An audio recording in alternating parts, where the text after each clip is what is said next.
Hello everyone, कैसे हैं आप सब। आप सुन रहे हैं मेरे साथ हमारी अधूरी कहानी भाग 12। सुबह हो चुकी थी और पहली किरण के उगने से पहले ही मोक्ष वहां से जा चुका था और बाकी सब भी अपने अपने कामों में लग चुके थे। और गौरी ने भी किसी से उसके बारे में पूछा नहीं, क्योंकि वो जानती थी कि जो इंसान कल रात से जहाँ से जाने के लिए बावला हुए जा रहा था वो कहाँ सुबह तक उसे मिलेगा।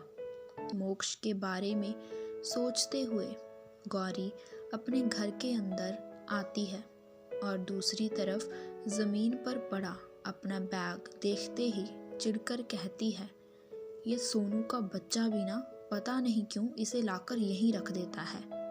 इतना कहकर वो अपना बैग उठाती ही है कि उसके ऐसा करते ही कुछ निकलकर नीचे गिर पड़ता है और इस अचानक हुई आवाज़ से गौरी का ध्यान नीचे जाता है तो एक डायरी को वहाँ पड़ा देख वो झुककर उसे उठा लेती है और उस पर अपना हाथ फिरा देती है, क्योंकि वो डायरी थी ही इतनी प्यारी। डायरी के जल्द भूरे रंग की थी और उस पर एक सुंदर सा मोर पंख बना हुआ था जो कि चांदी के रंग का था। और गौर से देखने पर पता चलता था कि उसके ठीक बीच में छोटे छोटे से अक्षरों में मोक्ष लिखा हुआ था, मानो स्पेशली इसे खुद के लिए बनवाया गया हो। गौरी अपना सिर हिलाते हुए कहती है, ये भी पक्का उसी दुष्ट मोक्ष सोनू का काम है। ऐसे ही किसी का भी सामान उठाकर रख लेता है, नालायक कहीं का। बाबा को बताऊंगी, वो भी क्या सोच रहा होगा कि पहले ही जैकेट वापस नहीं की और अब डायरी भी रख ली। नहीं नहीं, मैं आज ही उसे ये वापस कर दूंगी। इतना कहकर गौरी उस डायरी को देखती है और कहती है, याद आया, वो हमेशा इसमें कुछ लिखता है ना, देख लूं क्या। नहीं, ऐसे थोड़े किसी की डायरी को देखना चाहिए, पर थोड़ा सा देखने से क्या होता है। नहीं नहीं, खुद में ही उलझते हुए गौरी उस डायरी को उठाए सीढ़ियों से चढ़कर ऊपर की तरफ चली जाती है। 2 दिन बीत चुके थे और इस दौरान मोक्ष एक बार फिर गायब हो चुका था। वो ना तो गौरी से मिला, ना ही आसपास में कहीं दिखा और वहीं अपने हाथों को उसकी डायरी को खोलकर पढ़ने से रोकने में गौरी को काफ़ी मशक्क़त करनी पड़ रही थी, पर उसने अभी तक किसी तरह खुद को रोका हुआ था। आखिर 3 दिन और गुजर जाते हैं और इस दौरान बर्फबारी भी काफ़ी कम हो गई थी और इसके चलते वहाँ का माहौल फिर पहले जैसा हो चला था।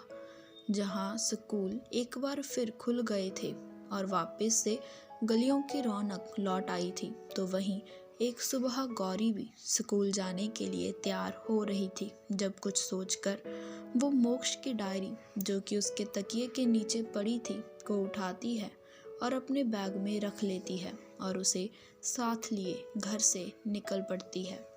आज कश्मीर की हवाओं में एक अलग सी ठंडक थी और उसे महसूस करते हुए गौरी स्कूल की तरफ बढ़ते जा रही थी।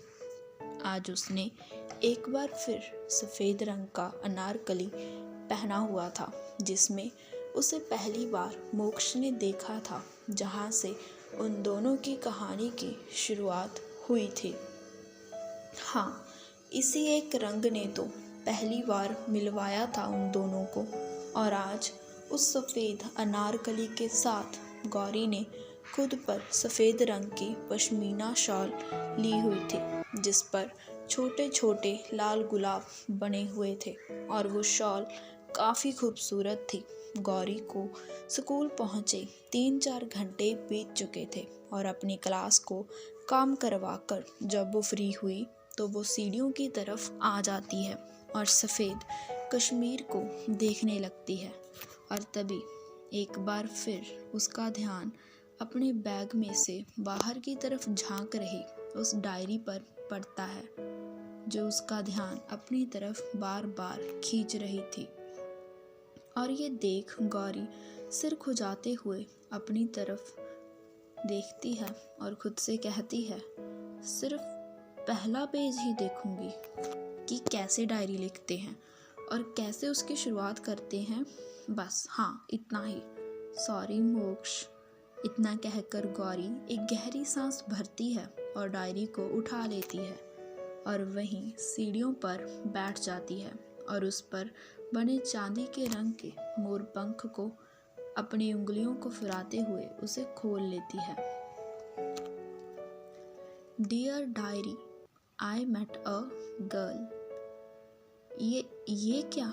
कहते हुए गौरी उन खूबसूरत हैंडराइटिंग से लिखे अक्षरों पर अपनी उंगलियों को फिराती है और उसका चेहरा थोड़ा उदास हो जाता है। और ऐसा क्यों था, वो ये बात समझ नहीं पा रही थी।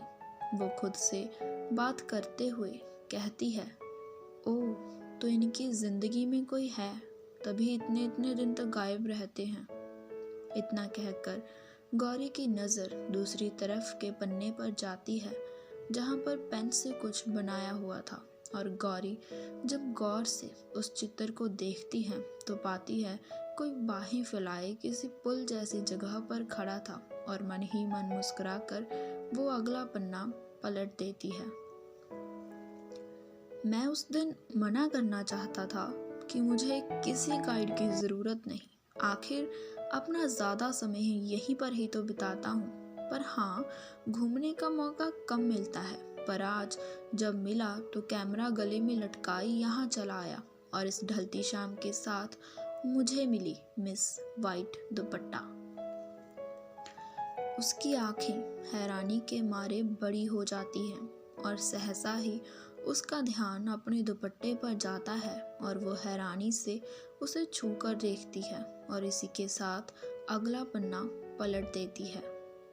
डियर डायरी, भगवान होते हैं क्या? गौरी अनजाने में ही अपना सिर हाँ में हिला देती है, मानो मोक्ष को जवाब दे रही हो कि हाँ, भगवान होते हैं। और वो पता नहीं क्यों खुद में ही हंस देती है। शायद ये उस बेतुकी लड़ाई का असर था जो उसने मोक्ष के साथ उस दिन भगवान को लेकर की थी। और अपना सिर हिला देती है और फिर अगला पन्ना पलट देती है।